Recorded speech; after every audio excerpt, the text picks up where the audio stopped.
They lie to you about the truth of biology and mating, of courtship and of women. Okay, this is a big lie of society. And when you find out how they lie to you about that, that's the first so-called red pill, right? So many frogs enter into realizing how many other things they've been bullshitted about is true. Okay, but they lie also about nutrition.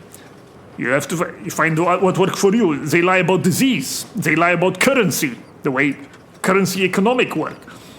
And then in the end, you see they lie about politics. And the thing is, these are not grand conspiracy.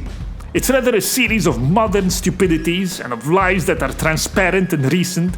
In other words, nobody before 1940 thought it was a good idea to eat paint thinner, right? Well, that's seed oils, it's paint thinner, it's PUFA, it's polyunsaturated fatty acids, things like canola oil. That's the cause of so many diseases. It's an industrial byproduct sold to you as health food. So it's a mixture of venality and stupidity that's behind this kind of modern mass democratic society that is really an unprecedented experiment in human history, and that's going to end very badly. And there are experiments with new forms of nutrition, for example, from fake foods like that, or with gender equality or other such things.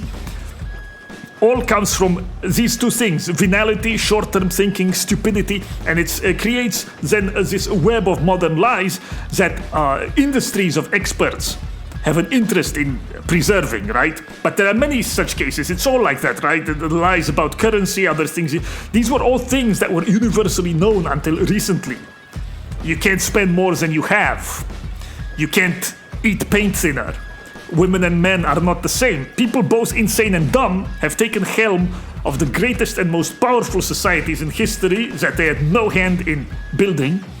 And this is what is unusual about our time, about the mannequins and very small people that almost by chance, as a side effect of problem of mass democracy, have taken helm of the knowledge of the modern world.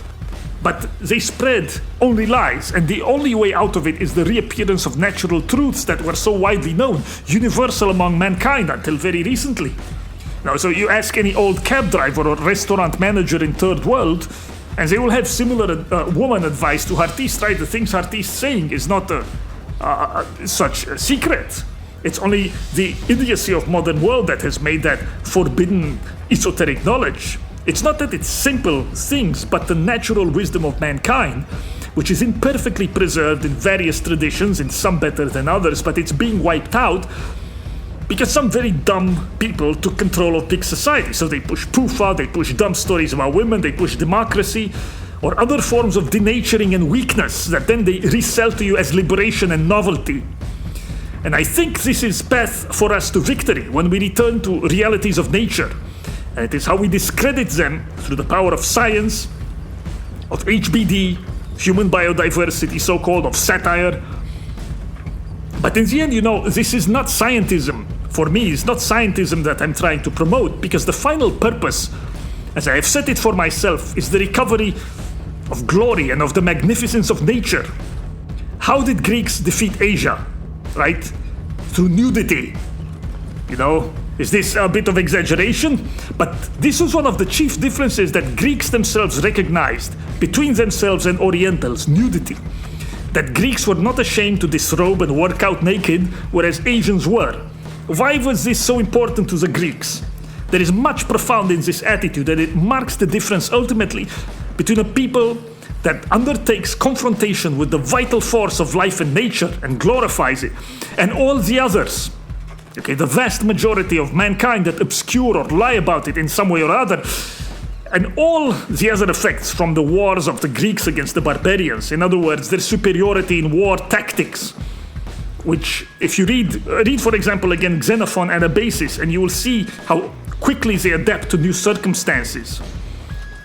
These are from long periods of experience and training in warfare. Ability to learn. The Asian did not have that because they are beholden to their idiotic conventions and traditions. They have no confrontation with the reality of nature. But all the other Greek advantages in war tactics, in various kinds of military technology, in superior firepower and weaponry, all this came ultimately from this same orientation towards nature and vitality. And we aren't ancient Greeks, or at least not yet, but by the way, if some can resurrect Israel as a nation after 2,000 years, why we not resurrect our own Spartas and also the old languages, ancient Hellenic language on the edges of the world? But yes, we aren't the ancient Greeks yet, but nevertheless our strength and power also comes from this same encounter with nature and the true science, which can break their fake petty tradition of scientism, that's not real science, but which can, in our case, show the true hierarchy of values because it can show the hierarchy of human types.